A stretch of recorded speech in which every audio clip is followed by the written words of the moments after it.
What's up, guys? You know what time it is. Another unboxing video. Okay, so bad news is packaging came damaged. Good news is I'm gonna hope the good news is that the actual product did not get any damage on it. So I can only hope. So you guys probably already saw that these are studio monitors. They're actually way lighter than I expected. That's going to make life easier.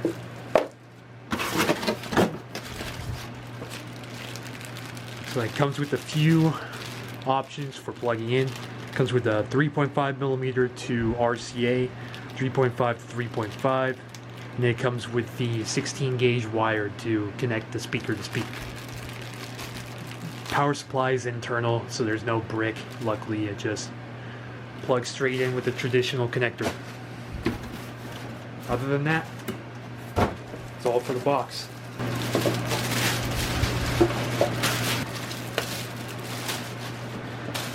Alright, in this next one, you can probably assume the speakers are not going on the desk. And so I did get wall mounts. Whatever you do, do not use the included anchors. That's why you saw these guys. Way more reliable. So, not going to use that.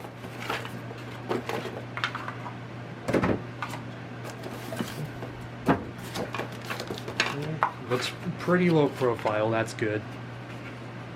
Should be nice and easy to mount along the studs. So I may not even have to use the anchors after all. So here's a look at the assembled bracket for the right side.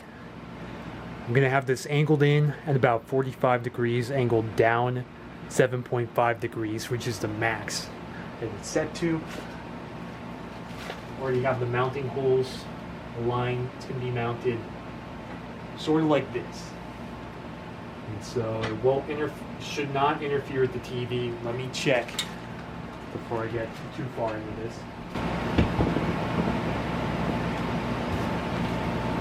It looks like we'll be good.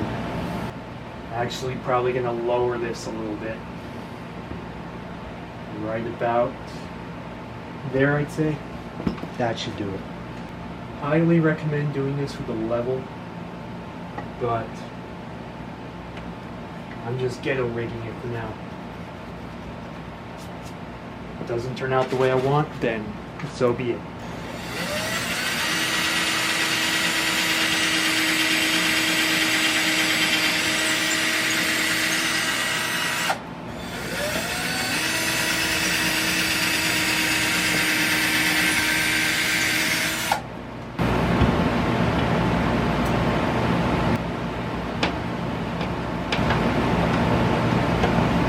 Don't try this at home. I am sweating my butt off with the AC running to make sure this sucker gets balanced.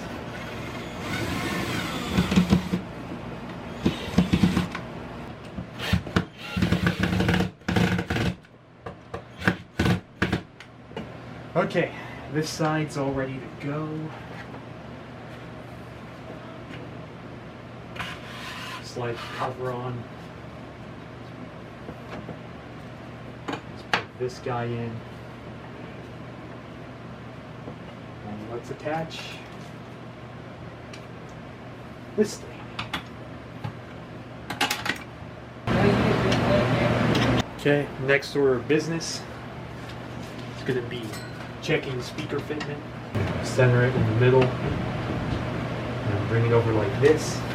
Okay. Feels like a nice snug fit. I'm going to bring it up a little bit.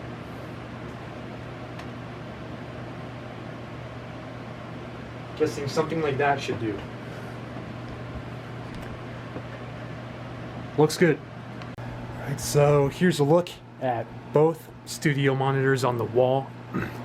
They look like they're touching the TV. The truth is they are. I pulled the TV out about an inch and a half. Going to be routing both the cables you see right there behind the TV, above the soundbar, and then down through the snake I have, the little cable snake. Let me show you real quick. See that guy right there behind the metric time? This guy. And so that's the passive speaker. This is the active one. The passive one currently has the 16 gauge wire in it. Just gonna run it across like that. And then the power cord and the auxiliary cable are on this one. I'm gonna have to use an extension, which luckily I do have for the auxiliary, 3.5mm. It's just gonna be way too short. Most likely I'm gonna be running that 3.5mm directly into the headphone jack in the back of the PC, if it even works. I haven't tested any of that yet. We're just gonna find out as we go. Hey, good news guys. I didn't have to use the extender. So what I did was, the cable was just the right length coming out of this guy, go into the back of one of the monitors. All of these monitors have 3.5mm auxiliary outputs, and it runs through the DisplayPort cables. So all I did was switch the audio output on the computer to this monitor, and I ran the auxiliary cable into the back of this guy, and it works mint. Let me give you guys a quick little test of these.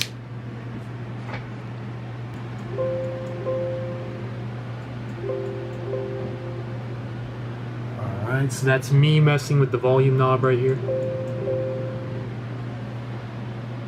Sound's coming out perfect. Thank you guys so much for watching. Oh, and here's the cable management I did. Just ran the little cable behind the TV. There's a right way of doing this and a wrong way of doing this. I did kind of the quickie way, and I just ran it over the bracket up there. But hey, everything works as it should.